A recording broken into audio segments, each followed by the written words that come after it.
Hi, friends. This is our daily series on easy day-to-day conversations and it is presented by me, Palak Sharma. And आप जानते हैं कि इस series में हम डेली लाइफ में छोटी छोटी चीज़ों में जब हमें इंग्लिश में कॉन्वर्जेशंस की ज़रूरत पड़ती है तो कैसे हम उन सिचुएशंस में बेटर इंग्लिश का यूज़ कर सकते हैं. How can we become a better speaker, a better person to communicate with और कन्वर्स विद, ये हम इस सीरीज में सीखने वाले हैं. एंड आज हम सीखने वाले हैं थैंक्स और वेलकम कहने के तरीके. इस सीरीज को प्रेजेंट कर रही हूँ मैं, Palak Sharma. Few things about me: I am an economics honours student, I am a poet at heart, a content developer. I'm a mixture of Keats and Shakespeare. And you know what you have to do when you're done watching this lesson. Rate कीजिए, review कीजिए, recommend कीजिए, share कीजिए, and let us know. Did you like the video or you want something better, you want something more out of it? हमें बताइए. And you can follow me on Unacademy. Here is my link. So what we're going to do in this lesson of the series is कि हम सीखेंगे कि हम किस तरीके से different ways में थैंक्स कह सकते हैं, वेलकम कह सकते हैं. सो ये सब तरीके जो हैं ये हमें फाइनली एक कम्युनिकेशन को, एक कॉन्वर्जेशन को बेटर करने में हेल्प करेंगे. हमें एक बेटर पर्सन बनाएंगे टू कम्युनिकेट विद. लोग हमसे बात करके बेटर फील करेंगे. So we are going to learn what you have to say when you are grateful. तो सपोज कीजिए कि एक बच्चा है, he is a kid and a man has offered him a chocolate. So now he is feeling grateful, he is feeling thankful. तो ये किस तरीके से उन्हें थैंक्स बोलेंगे? तो एक सिंपल तरीका होता है थैंक्स बोलने का, which we have learned since childhood, जिसमें हम कहते हैं थैंक्स या फिर thank you. So it is a very basic way of feeling grateful और paying your gratitude for something. लेकिन अगर हम इनोवेटिव तरीके से करना चाहते हैं तो he has got lots of bubbles inside his mind कि किस किस तरीके से मैं कह सकता हूँ thank you. So the first one goes is I O U one. मतलब I O U something now because you have done something for me. मैं आपके लिए कुछ कर सकता हूँ नाउ. ठीक है, तो this is I O U one is another way of saying thank you. Then the second way of saying thank you in a different way is thanks a million, thanks a bunch, thanks a ton. तो simply when we say thanks a lot मतलब बहुत सारा. So the same way we can say thanks a million, thanks a bunch, thanks a ton. Then you can say I'm much obliged. So when someone has done something for you, किसी ने आपके लिए कुछ किया है तो आप obliged हैं. अब उसने आपके लिए कुछ काम कर दिया है, so you are feeling gratitude towards him or her. तो आप obliged हैं. तो इस बच्चे ने सोचा that I can even say I'm much obliged to that man. Then because that man has given him a chocolate, क्योंकि उस आदमी ने इन्हें एक चॉकलेट दी है इस बच्चे को, तो now he can say I'm in your debt. जब कोई आपके लिए कुछ करता है, किसी ने आपको कुछ दिया है, तो एक तरह से वो he's saying that it's kind of उधार, it's a kind of कर्जा that he has, तो he is in his debt. तो थैंक यू कहने का एक और तरीका है कि किसी ने आपके लिए कुछ काम किया है तो आप कह सकते हो I am in your date.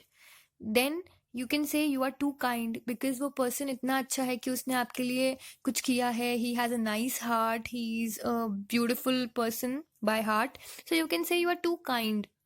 Then you can also say I appreciate it, what you have done for me, I appreciate your move. तो ये another तरीका है thank you बोलने का.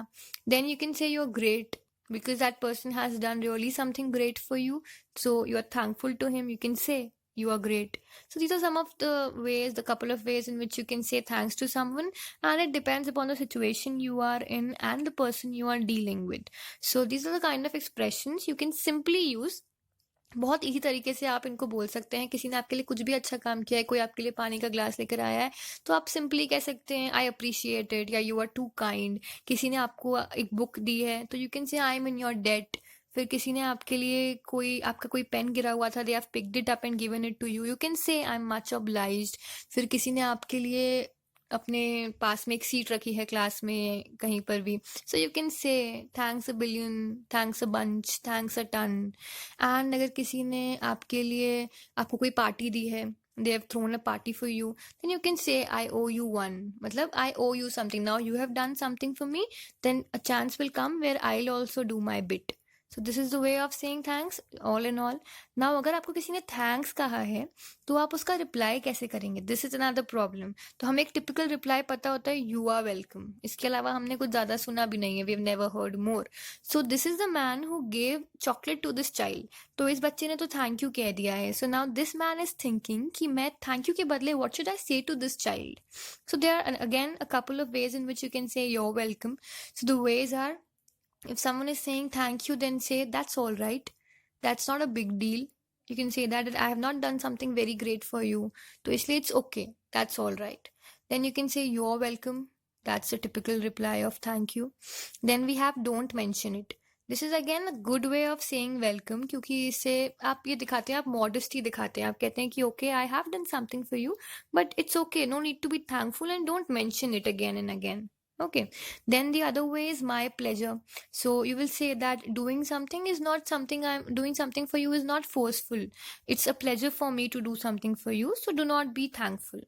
Then if someone is saying thanks a lot and all this stuff, then you can say not at all. It was not a problem for me to do something for you. It was fine by me if I did something. Then again, if someone is saying thanks a bunch, thanks a ton, then you can say it's nothing. Like it's not something Herculean I have done for you. It's a small thing I did for you, so it's okay. Don't be very much thankful to me.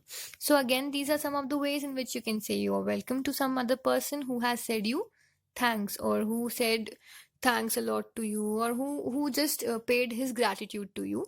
तो इस तरीके से आप अपने सामने वाले इंसान को जिसने आपको थैंक्स बोला है उसको रिप्लाई कर सकते हैं इन तरीकों से. You can say that's all right, you are welcome, do not mention it, my pleasure, not at all, it's nothing. तो ये कुछ कपल ऑफ वेज है, आप इन्हें यूज कीजिए. एंड माइंड मी, आप जब तक डेली कॉन्वर्जेशन में इन टिप्स को नहीं लाएंगे, इस लैंग्वेज को नहीं लाएंगे, then you are not going to build up your conversational skills at all. तो हम इतना बेसिक इसीलिए सीख रहे हैं ताकि हम ग्रास रूट लेवल से स्टार्ट करें. So when you're like listening to this video or listening to this lesson, then try imbibing it then and there, and think of practical situations. Think of imaginary situations where you are going out for some shopping and you thank the shopkeeper for giving you a carry bag, or any kind of situation where someone is thanking you. तो आप बदले में क्या बोलने वाले हैं welcome बोलने के लिए? So be practical and imagine practical scenes. Okay, use your imagination as much as you can. And as I said, theory में सब चीजें पढ़ना, it's very easy. Theory is nothing. But when you apply things in practicality, then comes the truth. तब पता चलता है कि like आप कितने गहरे पानी में हो. So try testing yourself as much as you can. कोशिश कीजिए कि आप इन सब चीज़ों को जो सीख रहे हैं उन्हें प्रैक्टिकली यूज़ करें किसी के साथ. Make, as I said already, अपने किसी फ्रेंड को बुक कर लीजिए, कह दीजिए कि अब से आप मेरे गिनी पिग हैं और मैं आपके साथ इंग्लिश प्रैक्टिस करूंगी या करूंगा, और पढ़ना स्टार्ट कीजिए, उसके साथ प्रैक्टिस करना स्टार्ट कीजिए. Try having long conversations with him और हर, और यूज़ कीजिए इन सब चीज़ों का जो हम यहाँ पर सीख रहे हैं. It will build up your conversational skills as well as your confidence and your poise about yourself. तो खुद को बिल्डअप कीजिए, इजी लैंग्वेज से स्टार्ट कीजिए, इजी चीज़ें सीखिए पहले, फिर हम एक्सपर्टीज लेवल पर आएंगे. So go through all this which we have done already, and that's it. Yeah thank you. Rate, review, recommend and share कीजिए लेसन को. Thanks a lot. Have a nice day.